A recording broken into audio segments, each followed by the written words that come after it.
everybody, I'm Joey Paul and I'm an indie author, and welcome back to my channel. I write young adult fiction across a variety of genres, and if you think that might interest you, then think about subscribing below.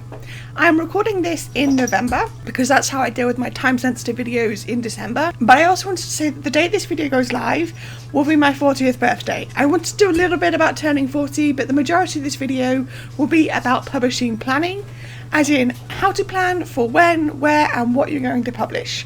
So jumping into that first topic, number one, how to know what to plan. This is something that a lot of people will think about when approaching publishing for the first time. As I'm an indie author, I can only speak to that experience, and there's no way I could tell you how it goes when going the traditional path. But for me, when I first started publishing, I had zero idea what I needed to plan. I went into it blind, and because of those early mistakes, I'm still playing catch up. But my hope is that you will be able to learn from my mistakes and not make the same ones. So how do you know what to plan? The short answer is research. And I know that it seems like a really broad thing, so let me break it down for you. Are you writing romance? Research what other indie romance authors are doing. If you know any, ask them how they go about planning before publishing. Are you writing young adult? Do the same. You want to be tailoring your publishing plan to the genre and category that you're writing and releasing. There is a lot of difference when it comes to releasing a YA fantasy to a YA contemporary. The audience is different, the tone is different, and you need to know what's expected of you when it comes to releasing and building that hype for your own work. So before you go running to KDP or the like to press publish, do yourself a favour, take a step back and do the research. Your book will thank you and you'll be glad that you did. Number two, how often do you want to publish? I was asked in a questions from writers video about whether or not I think indie authors have to release every year to stay relevant. The answer was a no. That said, before you jump into the publishing market, maybe think about how often you want to put a book out. Do you have a backlog? Do you have your books edited and ready to go? Do you write fast enough to keep up with the deadline? Do you have any other commitments that might make that hard? All of these are questions you need to be asking yourself when it comes to planning for publishing.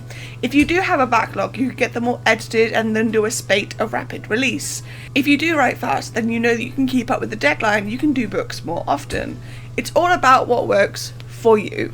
Publishing is super stressful, and it's something where you need to try it for a few times before you find your own rhythm.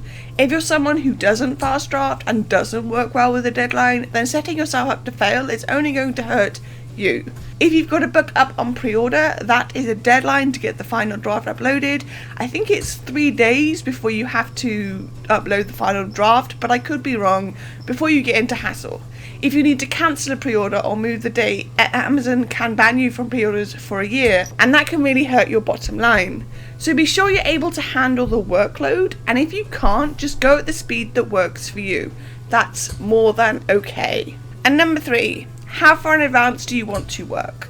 For those of you who've seen some of my vlogs, you'll know that on my desktop I have sticky notes that relate to a lot of different things. One of those is my book publishing deadlines, and it covers all the deadlines for all the books in my backlog. It goes up to 2029, I think. My point is that if you have a backlog, or even if you don't, it's good to know how far in advance all this stuff needs to be sorted. I do it with deadlines because they're things like when I need to start revising, when I need to start the developmental edits, and so on. I do it this way so that nothing can sneak up on me.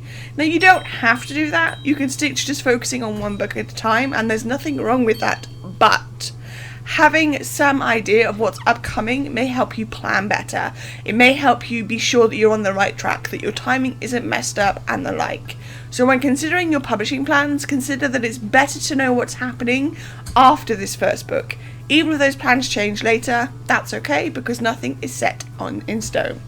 So there you go, those are my 3 tips on publishing planning, and moving on to turning 40. It's a milestone for me for a lot of personal reasons that I won't get into here. And while, like I said, it's not here yet, I am so happy that it's coming closer. I know that for a lot of people, getting older isn't seen as a good thing, but I very much enjoy celebrating every year.